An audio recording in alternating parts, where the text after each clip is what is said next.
So today's video topic is my biggest hot takes of Japan. I mean, because I've been living in Japan for 10 years now. So I have, I think, opinions that are going to be different than people who just started learning about Japan or like Japan or just moved to Japan or visiting Japan.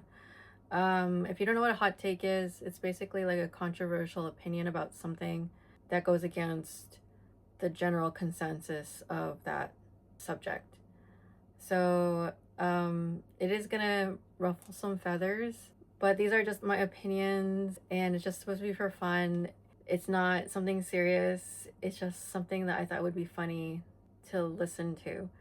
So if you disagree, obviously, like, a lot of people are going to disagree with my opinions today because these are hot takes. But I'm going to try really hard to be respectful and not to say something that is too negative about Japan because I'm not being serious. These are just like silly opinions that I have. I think the first one I think is going to make a lot of people upset.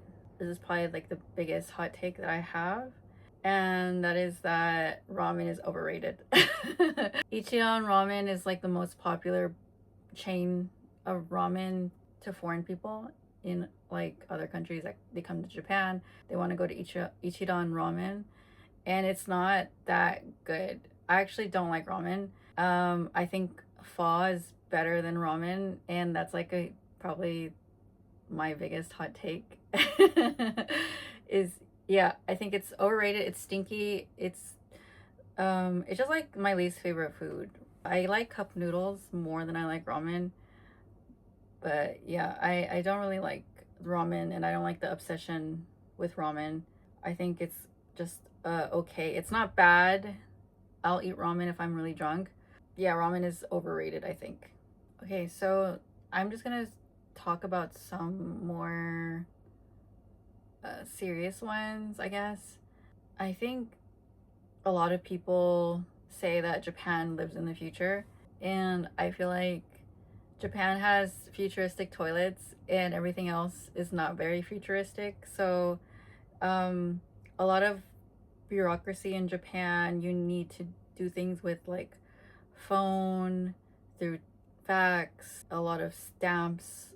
You have to do a lot of paperwork. Like, it just feels very old, and it's very rigid the way people do stuff when it comes to like living in Japan. So I do think like Japan is really behind on a lot of things, and I think it's just these like small niche things like robots and toilets that make people think like, wow, Japan is so futuristic. I think it's just like the on the outside, like the appearance, it looks futuristic, but actually it's not. I think it's still really old fashioned. But I think like this is becoming more of a popular take now that Japan is not living in the future. That's my second biggest, hottest take that I have, is that Japan is not a futuristic. Another one about society that I think a lot of people don't agree with me on this one, but actually I like how cold people are in Tokyo. Everyone complains about how cold Japanese people in Tokyo are, like in the big cities. Like, they're not friendly. They don't really talk to strangers. I actually prefer that people don't talk to me on the street. I hate sort of, I guess because of my autism, I don't really like interacting with strangers and doing small talk.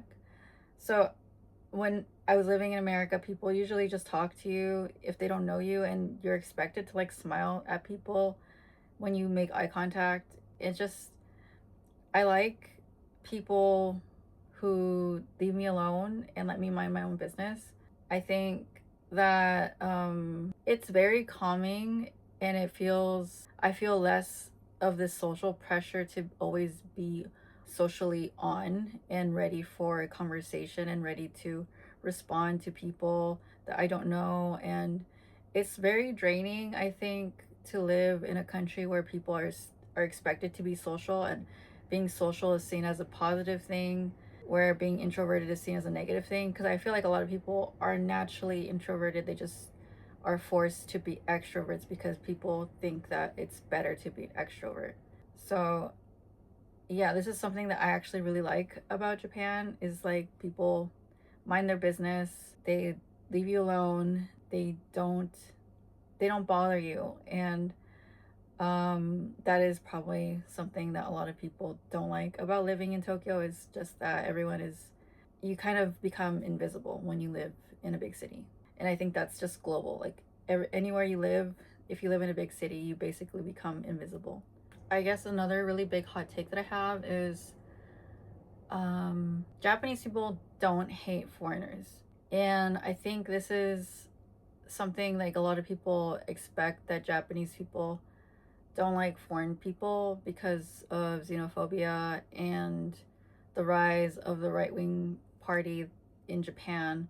But I think what Japanese people actually hate is just people that disrupt the way of doing things because there's kind of like a social script that people follow. And if you don't follow it, you cause things to basically fall apart. And I think just foreigners stand out more. Like we are more judged, and because we're expected that we're going to be different. So I think that's where the dislike of foreigners comes from. It's just not really fitting into society. Another hot take is that Japan isn't that weird. I think there's like a huge spotlight on really weird aspects of Japanese subculture. And these are like really niche things that exist in a really small area or like really small community.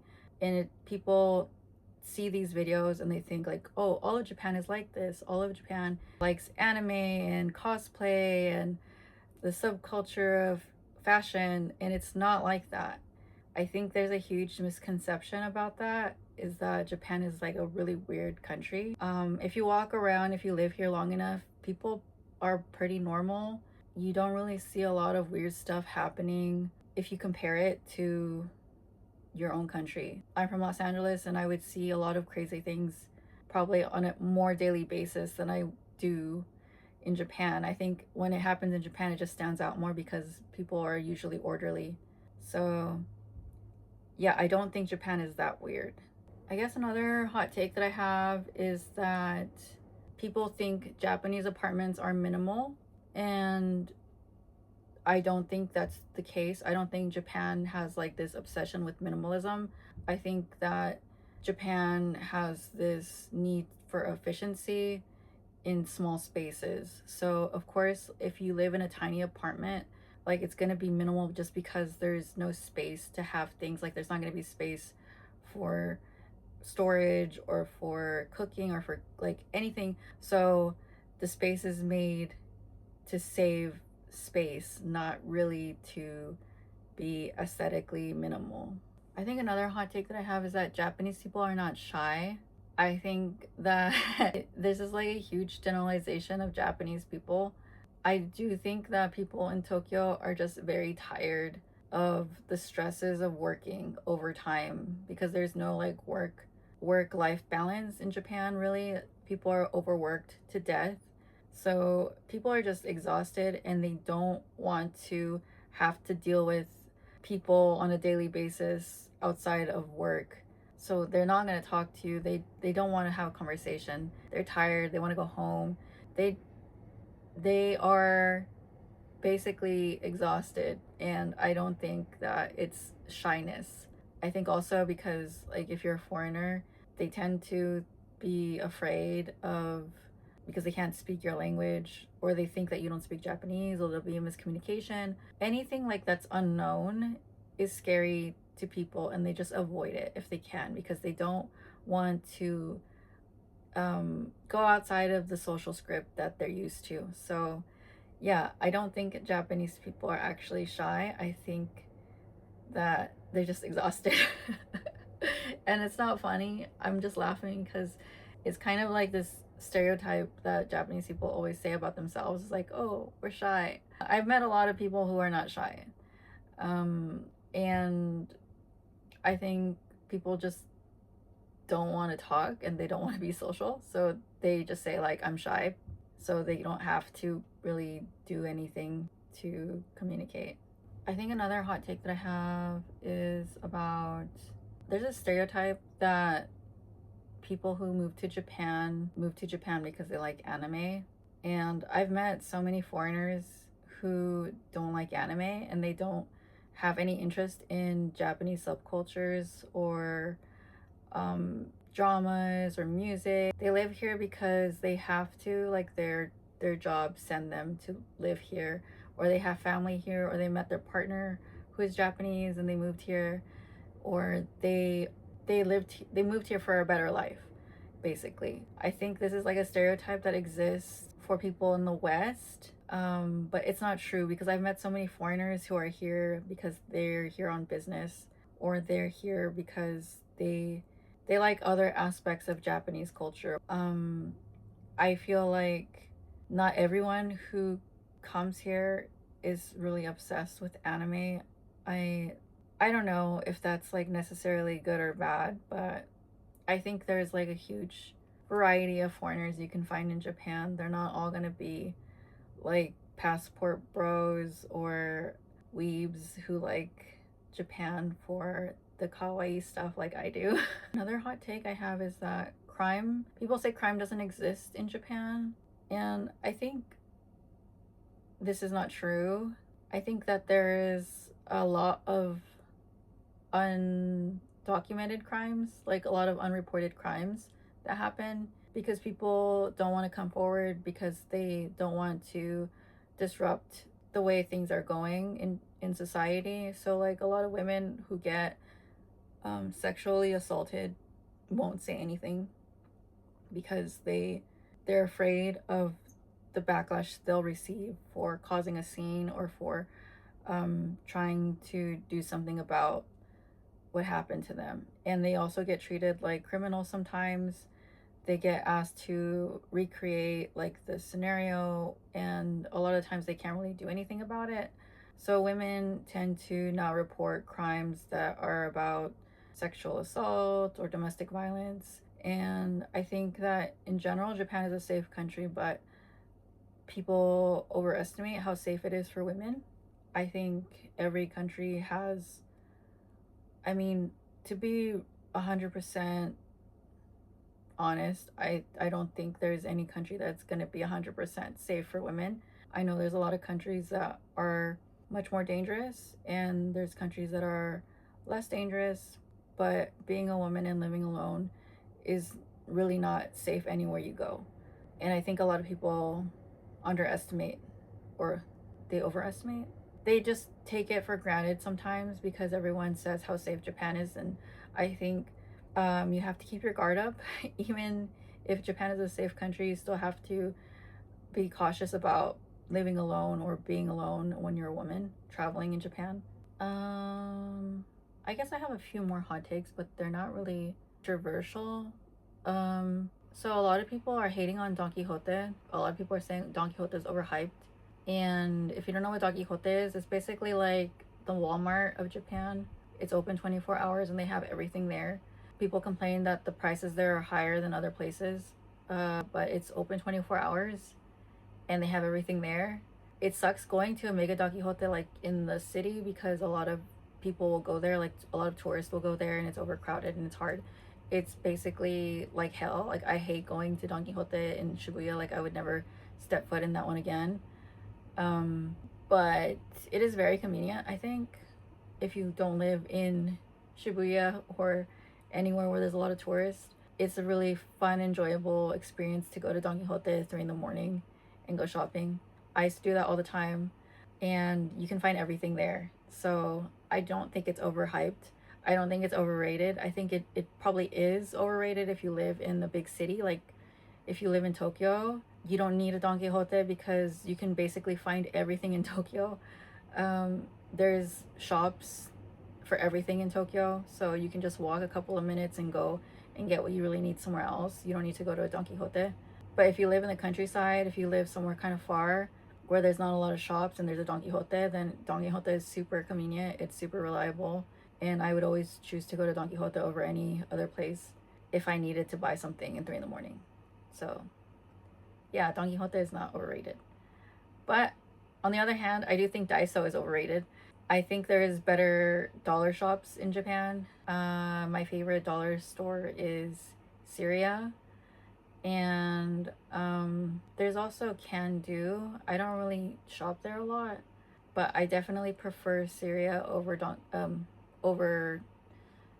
Daiso, just because Daiso is really popular, and a lot of the times the things that I look for are already sold out. People go and they buy it, and they don't have much there because it's so popular.